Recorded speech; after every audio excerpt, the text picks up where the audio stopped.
Hello guys, അങ്ങനെ കുറേ നാളുകൾക്ക് ശേഷം ഒരു വീഡിയോയുമായിട്ട് വന്നേക്കുവാണ്.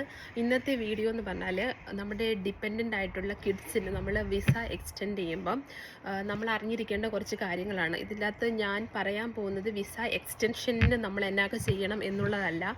പക്ഷേ നമ്മൾ വൺസ് വിസ അപ്ലൈ ചെയ്ത് കഴിഞ്ഞാൽ എന്താണ് നമ്മൾ ഹോം ഓഫീസിൽ നിന്ന് എക്സ്പെക്റ്റ് ചെയ്യേണ്ടത് എന്നുള്ള കാര്യം പറയാൻ വേണ്ടിയാണ് ഈ വീഡിയോ.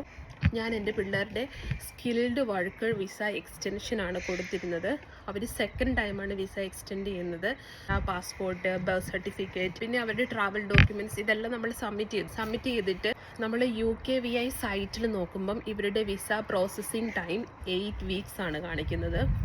അപ്പോൾ എൻ്റെ കൂടെ എൻ്റെ ഫ്രണ്ട്സ് എല്ലാം അപ്ലൈ ചെയ്തു ഈ സെയിം സ്കിൽഡ് വർക്കർ എക്സ്റ്റൻഷൻ. അവർക്ക് വിത്തിൻ 2 ഡേയ്സ് അവരുടെ പിള്ളേരുടെ വിസ ഓക്കെ ആയെന്ന് പറഞ്ഞ് കിട്ടി. ഞങ്ങൾ വിസയ്ക്ക് അപ്ലൈ ചെയ്തിട്ട് ഒരു അപ്ഡേഷനും ഇല്ല. നമ്മൾ ഓട്ടോമാറ്റിക്കലി നമ്മൾ പാനിക്കാവും, ഇതെന്താ സംഭവിക്കുന്നത്, നമുക്കൊന്നും അറിയത്തില്ല. ബയോമെട്രിക് കഴിയുമ്പോൾ തന്നെ നമുക്ക് മെയിൽ വരുന്നുണ്ട്, നിങ്ങളുടെ ബയോമെട്രിക് ഡീറ്റെയിൽസ് ഓൾറെഡി കംപ്ലീറ്റഡ് ആണെന്നും പറഞ്ഞ്. നമ്മൾ UKVIനെ കോണ്ടാക്ട് ചെയ്യുമ്പോൾ അവർ നമ്മളോട് റെഫറൻസ് നമ്പർ എന്താണെന്ന് പോലും ചോദിക്കത്തില്ല. ജസ്റ്റ് സൂപ്പർഫിഷ്യൽ ഇൻഫോർമേഷൻ ആണ് അവർ പ്രൊവൈഡ് ചെയ്യുന്നത്. 8 വീക്സ് കഴിഞ്ഞ് എന്നോട് പറഞ്ഞു, ഡീറ്റെയിൽസ് ഒന്നും എന്നോട് ചോദിച്ചില്ല. Just make an email to complaints at home office. Complaints കൊടുത്താൽ എത്ര നാളെടുക്കും റെസ്പോണ്ട് ചെയ്യാൻ? 20 വർക്കിംഗ് ഡേയ്സ് എടുക്കും എന്നാണ് അതിൻ്റെ അകത്ത് എഴുതിയേക്കുന്നത്. പിന്നെ നമ്മൾ gov.uk സൈറ്റിൽ നോക്കുമ്പം പിന്നെ കാണുന്നത് കോണ്ടാക്ട് യുവർ MP, അതായത് മെമ്പർ ഓഫ് പാർലമെൻറ്റിനെ കോണ്ടാക്ട് ചെയ്യാൻ. ഞങ്ങളുടെ മെമ്പർ ഓഫ് പാർലമെൻറ്റിൻ്റെ പേര് മിസ്റ്റർ ലൂക്ക് ചാർട്ടേഴ്സ് എന്നാണ്. MPനെയൊക്കെ വിളിച്ച് ചോദിക്കാന്ന് പറഞ്ഞാൽ നമുക്ക് ആ ഒരു സ്ട്രെസ്സാണ്. ചുമ്മാ ഗൂഗിളിലൊന്ന് സെർച്ച് ചെയ്ത് നോക്കി ടെൻഷൻ അടിച്ചാൽ ചോദിക്കുന്നു, ഇവിടെ ഒരു MPനെയൊക്കെ കോണ്ടാക്ട് ചെയ്യുന്നത് എന്താ സംഭവിക്കുന്നു ഒന്നും അറിയത്തില്ല. ഈ MPക്ക് ഫോർവേഡ് ചെയ്തു. അങ്ങനെ MPയുടെ അസിസ്റ്റൻറ്റ് എന്നെ അപ്പം തന്നെ വിളിച്ചിട്ട് എന്നോട് ചോദിച്ചു പിള്ളേരുടെ ഏജ് എത്രയാണ്.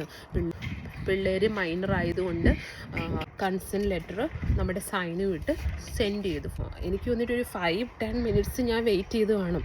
അപ്പോൾ തന്നെ ഈ പുള്ളിക്കാരി ഹോം ഓഫീസിൽ വിളിച്ചിട്ട് എന്നോട് പറയുവാണ്, ടെൻഷൻ അടിക്കണ്ട, 2 പേരുടെയും അപ്ലിക്കേഷൻ അവരുടെ സിസ്റ്റത്തിലുണ്ട്.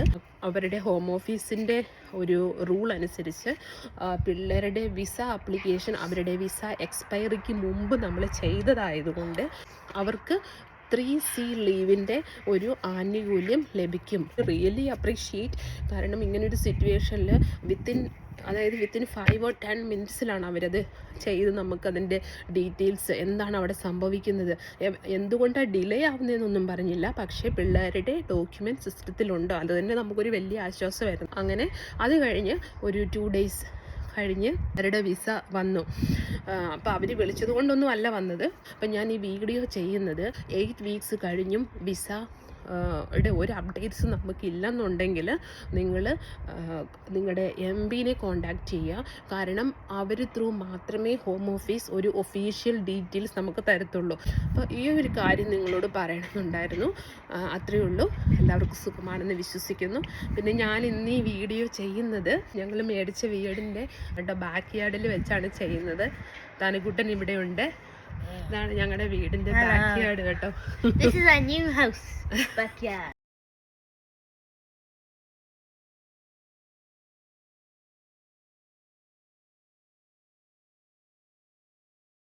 അവർക്കും ബൈ ബൈ. Bye.